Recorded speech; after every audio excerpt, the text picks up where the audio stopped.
Two nurses are assaulted every single hour in America, but for one pregnant night shift nurse, the most dangerous patient of her career would also become the most defining. A fugitive mafia boss, bleeding out from a gunshot wound, stumbled into her empty clinic. She was the only one there, and the choice she made in that moment would change both their lives forever. Her name was Anya Hayes, 7 months pregnant, working a double shift at a 24-hour clinic in a part of town the city pretended didn't exist. Her story reveals the brutal intersection of medical ethics, survival, and the unthinkable choices healthcare workers make every night. So what do you do when your oath to do no harm could get you killed? The Fairview After Hours Clinic wasn't a hospital. It was a triage zone for a city's broken promises, operating on a budget of gauze and desperation. Anya Hayes ran its night shift mostly alone, a registered nurse practitioner doing the work of 3. She was 28 years old, 8 years into a career that had already burned out half her nursing school class. She took the double shifts because student debt didn't care about circadian rhythms, and the extra $7 an hour for overnight work was the difference between a studio apartment and a one-bedroom before the baby came. Her pregnancy was considered a variable risk factor by hospital administration. The official policy stated she could opt out of treating combative patients. The unofficial reality was that if she opted out, her hours would be cut, so she worked. The night of March 14th was her 4th double that week. The clinic had one other staff member, Leo, a weary security guard who mostly watched car crash compilations on his phone in the vestibule. At 2:17 in the morning, the automatic doors slid open with a tired wheeze. The man who stumbled through them was named Matteo Rossi, 34 years old, known to law enforcement in 3 states as the acting head of the Rossi crime family since his uncle's incarceration. He was not supposed to be in this city. His picture, albeit from 5 years prior, was in a binder behind the reception desk labeled Potential Threat Profiles. Anya had never looked at it. She was too busy stocking linens. He was holding his side, his dark suit jacket soaked through with a stain that looked black under the fluorescent lights. He made it 3 steps inside before his legs buckled. He caught himself on a plastic chair, sending a pile of outdated magazines sliding to the floor. The sound brought Leo to his feet. The guard's hand went to his unused pepper spray. Anya, at the nurse's station, looked from Leo's panic to the man's ashen face. The math was simple and terrible. A gunshot wound. Low on the right side, likely a through and through, he was losing blood, but not at an immediately fatal rate. He was also armed. The bulge under his left arm was unmistakable. "Don't," the man Rossi said, the word more of an exhale. He wasn't talking to Leo. He was looking directly at Anya. His eyes were dark, sharp with pain, but clear. He knew the protocol. He knew she would see the weapon. Just help. This was the precipice. Every nursing ethics course shouted one thing: provide care. The reality of the clinic's past year whispered another. 6 months ago, a nurse in a sister clinic had been held at knifepoint for opioids. 3 months ago, an intoxicated patient had fractured a doctor's jaw. The fear was not abstract. It lived in Anya's lower back, a constant tightness. It lived in the way she positioned herself near exits. It lived in the silent alarm button under the desk her thumb now rested on. Pressing it would bring police in approximately 12 minutes. Matteo Rossi might bleed out in 8. Her training partitioned her mind. One part assessed the patient, pallor, respiratory rate, the precise location of the wound. Another part assessed the threat, his awareness, the accessibility of his weapon, Leo's uselessness. A third part, a new and ferocious section, thought of the 30-week-old life inside her. The baby kicked, a soft internal nudge against her ribs, as if reminding her it was there. "I need you to lie down," Anya said. Her voice surprised her. It was calm. It was the voice she used for frightened children. It held no room for argument. Rossi stared at her. For a second, the hardness of a man who gave orders flickered. Then the pain won. He let her and a terrified Leo guide him onto a gurney in Bay 3. The curtain rings screeched as Anya pulled it closed, isolating them. The world shrank to a 10 by 10 space smelling of antiseptic and blood. She snapped on gloves. "I need to see the wound. I need you to move your hand." He did. The fabric of his shirt and jacket was a ragged, wet mess. She used shears to cut it away, revealing the damage. The entry wound was neat, the exit messier. It had missed major organs but nicked a vein. This was the source of the steady bleed. She could handle this. She had handled worse with less. Who did this? She asked, not because she wanted an answer, but because keeping him talking kept him conscious. She applied direct pressure with a sterile pad. A disagreement, he grunted, his jaw tight. His eyes scanned her face, her name badge, her pronounced belly. You're pregnant. I am, she said, not looking up from her work. Which means neither of us has time for any more disagreements tonight. I'm going to clean this, pack it, and stabilize you. You need a hospital for surgery. No hospitals. That's not an option. You have internal bleeding. No police. The word was absolute. His hand moved not toward the gun, but to grasp the rail of the gurney. The effort cost him. A fresh trickle of blood seeped past her pressure. You fix it here. Anya paused. The sheer audacity of the demand should have been laughable, but the fear in the room wasn't coming from him. It was coming from her. She was calculating the supplies she had, the risk of infection, the legal ramifications of treating a gunshot wound and not reporting it. Her medical license was her family's lifeline. It was the only thing of value she owned. And then he said the thing that changed the axis of the room. He looked at her, really looked at her, past the nurse, past the uniform. They were going to hit a pharmacy downtown, the one on Elm. My disagreement was about that. It's a 24-hour place, has a night crew, 2 people. He stopped, breath short. Anya's blood went cold. The pharmacy on Elm was where her sister, Chloe, worked the overnight shift. It was why Anya had taken this clinic job, to be nearby. A coincidence too horrific to be random. A threat too perfectly tailored to be anything but. He saw the recognition in her eyes. He gave a faint, pained shake of his head. Not a threat, an explanation. I lost. They won. They're probably there now. The world tilted. Her professional detachment shattered. This was no longer just about ethics and safety. It was about Chloe. In that instant, Anya Hayes ceased to be just a nurse facing a dangerous patient. She became a woman standing at the impossible intersection of 2 oaths, one to her profession and one to her family, and she had approximately 90 seconds to decide which one to break. 90 seconds. Anya's hands moved before her mind could finish the debate. She grabbed her personal phone from the counter, thumbs flying. One text to Chloe, code black, leave now, backdoor, do not call. It was their emergency phrase, devised after a stalker incident years ago. She sent it. The read receipt popped up instantly. Chloe was awake. Good. Then Anya turned back to Matteo Rossi. The professional in her took over, a survival mechanism of its own. Leo, she called out, her voice cutting through the curtain. I need the suture kit, extra gauze, and the portable ultrasound. Now, and bring me the IV start kit and a bag of lactated ringers. Leo's pale face appeared at the curtain edge. Shouldn't we call someone? I am calling someone. You now move. The authority in her tone brooked no argument. He scurried away. She looked down at Rossi. His gaze was locked on her, monitoring, assessing her every twitch. You texted someone, he stated. My shift supervisor, telling her we have a GSW and need a supply run. Anya lied smoothly, applying a pressure bandage with practiced efficiency. If you want me to fix this here, I need better equipment than what's on this cart.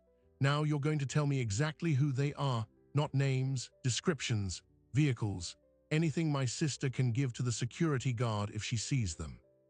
It was a gamble, framing it as intelligence for her sister's protection, not for the police. He studied her for a long moment, then gave a shallow nod. 2 men, twins, big, shaved heads. Left one has a neck tattoo, a serpent. They drive a black van, old, no plates. Anya relayed this in another text to Chloe. She got back a single word, seen. Her heart slammed against her ribs. They were already there. Leo returned with the supplies, his hands trembling. Anya took them. Leo, I need you to man the front. If anyone comes, anyone at all, you tell them we're in the middle of a sterile procedure and to wait. You do not come back here. Understood. He nodded, desperate for an exit order, and fled. Alone again, Anya worked. She started an IV line in Rossi's left arm, his right side being the injured one. She ran fluids to combat shock. She used the portable ultrasound, its grainy screen showing the messy but contained damage in his abdomen. No major arterial bleed. He was lucky. She cleaned the wounds thoroughly, irrigating with saline.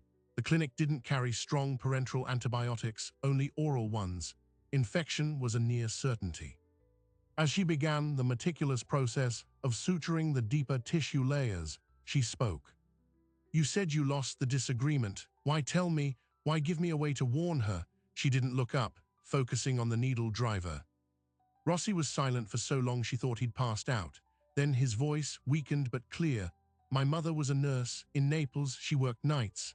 He paused, breathing through the pain of the suture.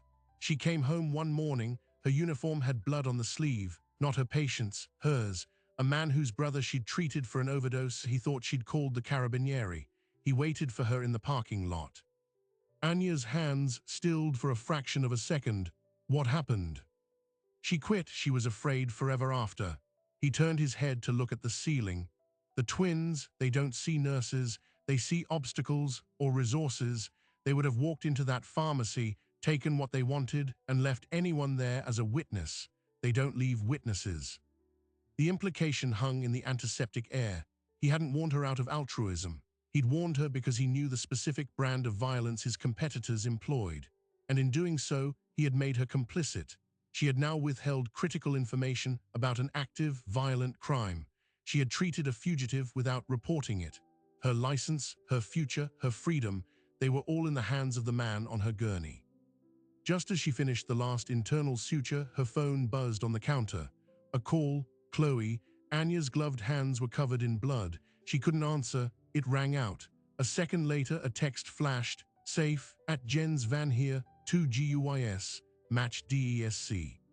The relief was so profound her knees almost buckled. Chloe was out. The immediate fire was out, but the larger conflagration had just begun. She looked at Rossi. His eyes were closed, his breathing more even. The fluids and the localized anesthetic were doing their job. "She's safe," Anya said quietly. He gave a single nod. "You still need surgery. I've closed the muscle, but there's debris in there. You'll get an abscess. It could kill you in a week." "I'll take the week," he murmured. Frustration, fear, and a bizarre thread of professional indignation rose in her. Why? To do what? Go back out there and lose another argument? His eyes opened. They were exhausted, but the calculation was back. The pharmacy was a message to me. They're taking my territory, piece by piece. A week is enough time to send a message back. Anya discarded her bloody gloves with a sharp snap. "You're going to get yourself killed, and you're going to get me charged with accessory to whatever you do next." She leaned on the gurney rail, the metal digging into her belly. "I just saved your life. You owe me, not information, not threats. An exit. You walk out of here, and we never acknowledge this happened." Rossi slowly, painfully pushed himself up on his elbows. The movement pulled at his fresh stitches. He didn't flinch. "There is no exit from this, nurse. You saw my face. You know my name. You know about the pharmacy. The twins will find out a woman was warned. They will look for a leak. They will look at clinics. When they find this one, and they will find you." He let that sink in, his dark eyes holding hers. "Your only exit is through me." The horror of it unfolded in her mind like a fast-acting poison. He was right. She had stepped into a world where the rules were written in blood and paranoia. Her choice wasn't between reporting him or not. It was between being a target of his organization or a target of his enemies, or both. The sound of squeaking wheels made them both freeze. Leo's hesitant voice came from the other side of the curtain. "Nurse Hayes, there's a guy out here. Says he's a friend of the patient. He's asking for you." Anya's blood turned to ice. Rossi's hand shot out, gripping her wrist. His strength was returning, fueled by adrenaline.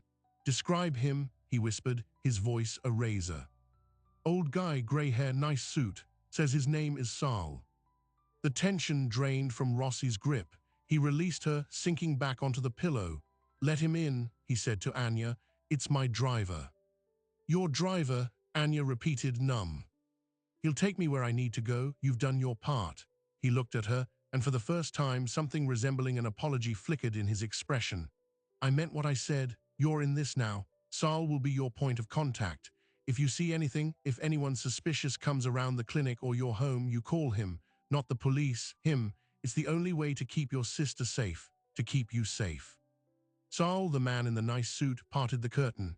He was in his 60s, with a calm, weathered face that looked utterly out of place in the bright clinic.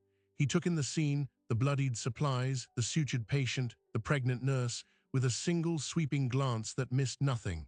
He gave Anya a small, polite nod. "Thank you for your care, miss." His voice was gravelly and quiet.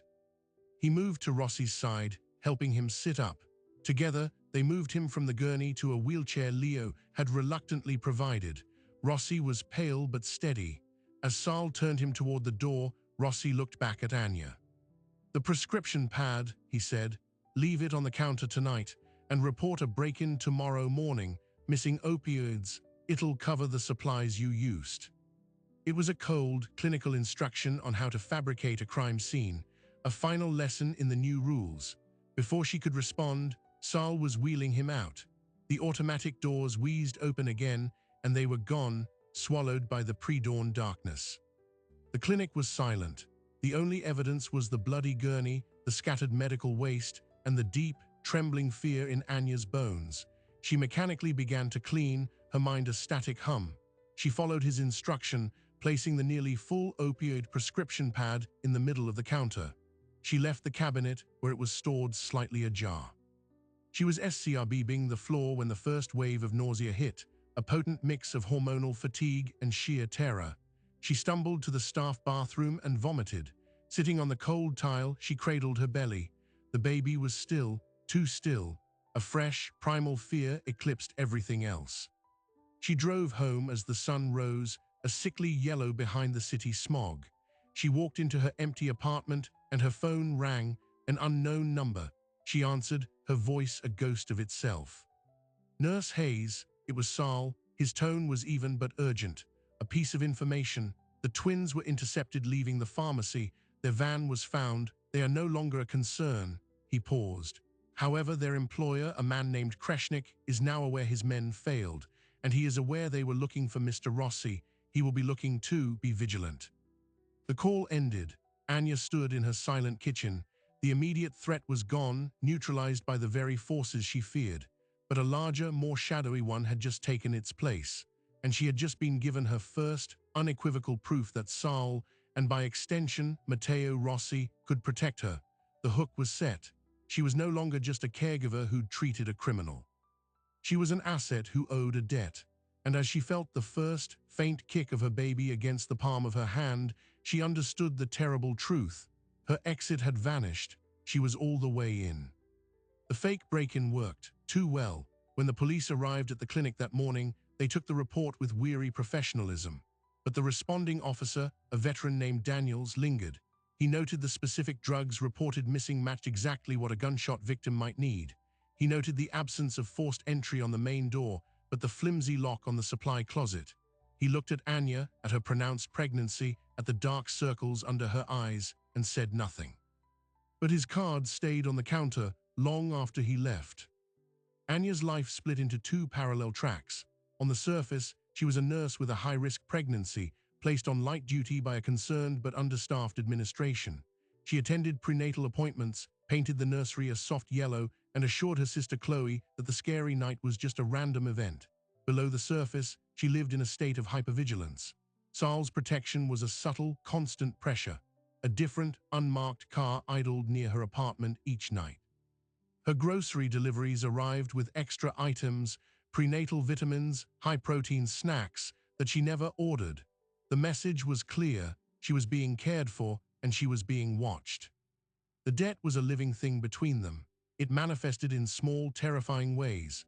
3 weeks after the incident, a man matching Kreshnik's description was seen asking questions at a sister clinic across town. Within an hour, Saul called Anya.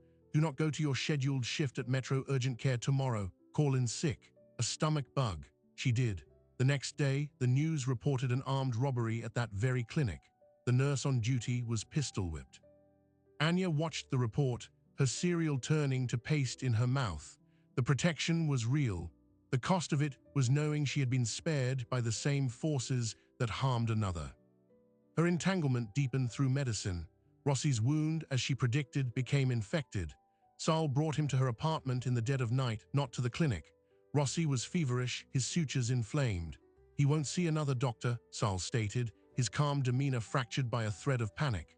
So Anya, in her own kitchen, under the cheap fluorescent light, reopened the wound, drained the abscess, and resutured it. She used antibiotics from the clinic, skimming them from inventory and marking them as wasted. Each pill was another link in the chain of her complicity. During that second procedure, Rossi, delirious with fever, talked. He spoke of Kreshnik not as a rival, but as a contagion. The pharmacy wasn't about opioids. It was about a specific, tightly controlled heart medication that could be chemically altered into a potent, addictive stimulant. Kreshnik wasn't just expanding territory. He was building a pipeline, targeting city clinics and hospitals for theft and corrupting delivery drivers. "He turns medicine into poison," Rossi muttered, his eyes glassy. "He's in bed with a distributor, someone inside the system." A week later, Anya's obstetrician, Dr. Evans, noticed her soaring blood pressure. "You're showing signs of preeclampsia, Anya. The stress you're under, it's not just physical.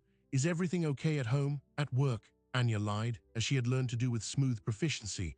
That afternoon, leaving the medical complex, she saw a familiar black van with no plates circling the parking lot. She froze, her hand going to her phone. Before she could call Saul, a text arrived from an unknown number. "Get in the silver sedan, now." It was Leo, the clinic security guard, leaning out of a silver car. She ran, waddling, her heart hammering. He sped away as she slammed the door. "They've been asking about you at the clinic," Leo said, his face slick with sweat.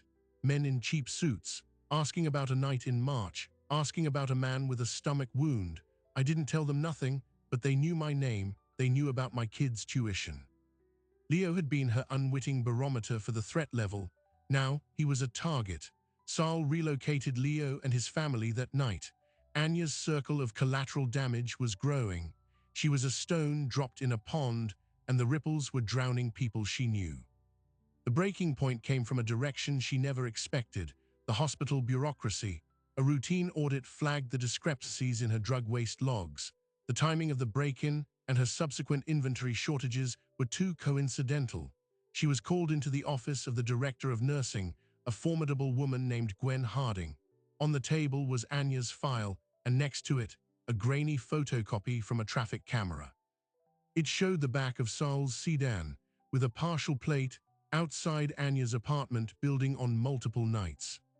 "We have a duty to report suspicious activity, Anya," Harding said, her voice not unkind. "The police have asked about you, Officer Daniels. He thinks you might be involved with something, that you might be coerced." She pushed the photo toward Anya. "Are you in trouble? Is someone forcing you to divert medication?" This was her lifeline, thrown by the very institution she was betraying. A chance to confess, to become a victim instead of a perpetrator. But she thought of Chloe. She thought of Leo's family, already in hiding. She thought of the nurse who was pistol-whipped in her place. Kreshnik's reach was too wide, his methods too brutal. The police couldn't protect them from that. Only Saul's ruthless efficiency could. "No," Anya heard herself say, her voice distant. "That's my uncle's car. He's been helping me since my blood pressure issues. The medication waste was my error. I've been distracted. I'll accept any disciplinary action." Harding studied her for a long, painful minute. She closed the file. "I'm placing you on immediate, paid administrative leave, effective today, until the audit is resolved and your baby is born." It was a protective measure, but it felt like a death sentence. Her legitimate income, her cover, her purpose gone. That night, Saul came to her apartment. He didn't ask about the leave. He already knew.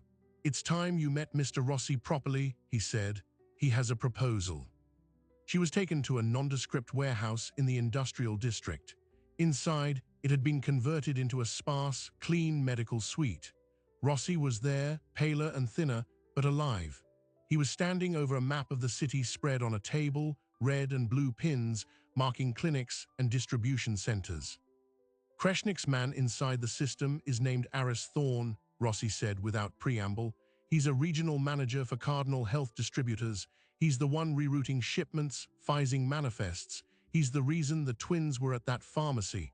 A specific shipment was going there." He looked at Anya. We can't get near him. He's insulated, but you can." Anya shook her head. "I'm a nurse on administrative leave. I have no access." "You have more than access," Rossi countered. "You have credibility. You're pregnant. You're scared. You're a victim of the drug shortage he's helping to create." He pointed to a blue pin at a community health center. "Thorne is giving a talk there next week to clinicians about the challenges of pharmaceutical supply. You will attend. You will be a concerned, pregnant nurse. You will get close to him. You will plant a device on him that will give us access to his system." The audacity of it stole her breath. They weren't just asking for her silence or her medical skills. They were asking her to become an active operative, to commit industrial espionage, to be the bait. "And if I say no," Anya whispered. Rossi's expression didn't change. "Then Kreshnik will find you, the police may arrest you, your child will be born into a system that will see you as a criminal or a victim. I am offering you a third path, be the weapon that takes them down. Then you walk away clean. We will fabricate evidence that clears you of any wrongdoing at the clinic. You will get your job back, your life back." It was a devil's bargain, wrapped in the promise of salvation. She looked from Rossi's determined face to Saul, resigned one. She thought of the baby, turning restlessly inside her, a life shaped by fear before it even began. She had navigated blood and bullets. Now she was being asked to navigate boardrooms and betrayal. She placed a hand on her stomach, feeling the hard curve of a foot push against her palm. This was no longer about surviving the next threat. It was about who would control the world her child entered. She looked at the map, at the web of pins, and saw the battlefield clearly for the first time. "Tell me about the device," Anya Hayes said. The device was a slim, ceramic data key designed to look like a USB drive for medical conference notes. It would, once plugged into a computer, install a worm that would copy every file, email, and transaction log from Aris Thorne's system and broadcast it to a server Rossi's tech people controlled. Anya's role was simple. During the post-talk mingling at the community health center, she would bump into Thorne, spill a drink, create a distraction, and slip the key into the open pocket of his laptop bag. Saul would be posing as a janitor nearby. Rossi would be watching from a van outside. It was a clinical plan. Anya practiced the motion with a similar bag in her apartment until she could do it blindfolded. Day arrived, overcast and cold. Anya dressed in loose maternity clothes, her heart a frantic drum against her ribs. She walked into the health center's auditorium, a room full of tired-looking nurses and administrators. Aris Thorne took the podium. He was in his 50s, with a reassuring, avuncular demeanor. He spoke smoothly about supply chain integrity, about Cardinal Health's commitment, about the heartbreaking impact of drug shortages on vulnerable populations. He was convincing. He was a liar. During the Q&A, Anya's hand shot up. Her voice trembled, not with acting but with genuine channeled fear. "Mr. Thorne, I'm a nurse at Fairview After Hours. Last month we had a break-in. Our critical medications were stolen. I had a patient in diabetic crisis that night, and we had no insulin. Because of the shortage, we couldn't get a replacement. What is Cardinal Health doing to secure the last mile of delivery? Because that's where we're bleeding." The question landed with perfect, painful precision. Thorne's smile tightened at the edges. He gave a corporate answer about layered security protocols. But he looked at her, really looked at her, and she saw a flicker of something, recognition. Had Kreshnik described her? After the talk, as people milled about, Thorne made a beeline for her. "That was a powerful question," he said, his voice low. "I'd like to discuss your specific case. Perhaps we can get you some emergency stock." This was her chance, better than planned. As he gestured for her to follow him to a side table where his bag was, she prepared. She held a plastic cup of water. She calculated the stumble. But then, a hand landed on her shoulder. "Anya, what are you doing here? I thought you were on bed rest." It was Dr. Evans, her obstetrician. Her kind, concerned face was a splash of ice water. The real world was crashing the operation. Anya's mind blanked. I needed to get out, to feel useful," she stammered. Dr. Evans frowned, then looked past Anya to Thorne. Her professional smile appeared. "Aris, I didn't know you were speaking today." "Gwen," Thorne said, his avuncular mask back in place. "You know this young woman. She's my patient, a very dedicated nurse having a very difficult pregnancy."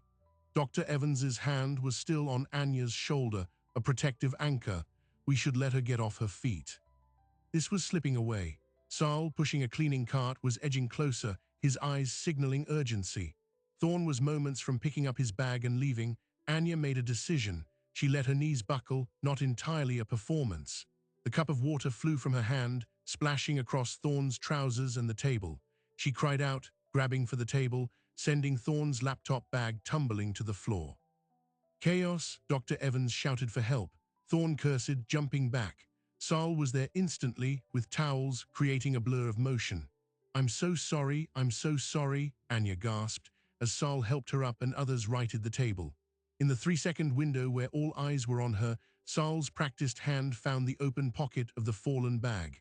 The key disappeared inside. The mission was accomplished, but the cost was immediate. Dr. Evans insisted on driving Anya home. In the car, she was silent for a long time. Then she said, Aris Thorne is my brother-in-law. The world stopped.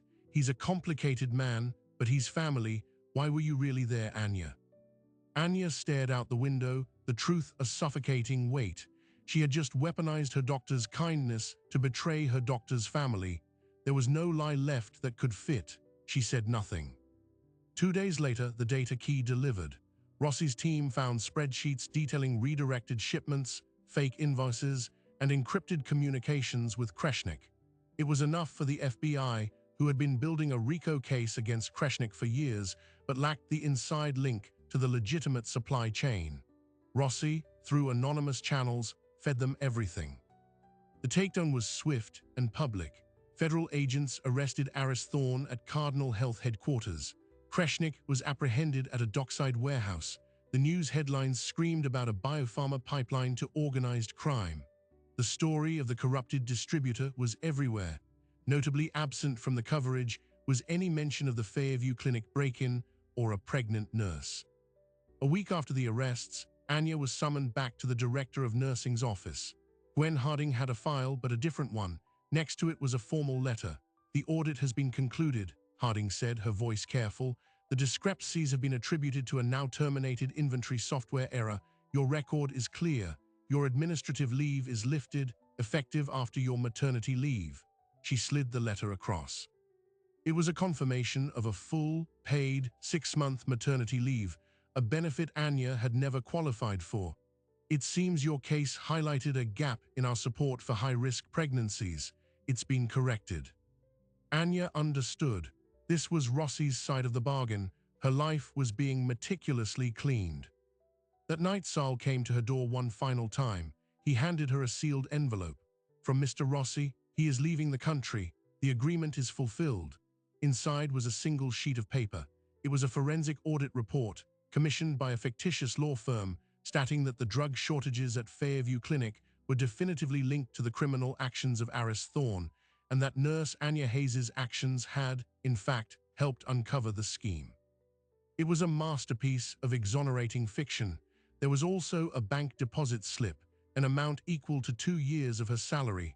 The memo line read, hazard pay and silence. She tried to hand the slip back. Saul shook his head. It is not a bribe, it is a debt paid. He remembers his mother's uniform. He paused at the door. The man who shot him, one of Kreshnik's, he is also no longer concerned. The circle is closed. You are free, Nurse Hayes. He left. Anya stood in her quiet apartment, the baby kicking vigorously, as if celebrating. She was free, but freedom felt like a vast, empty plane.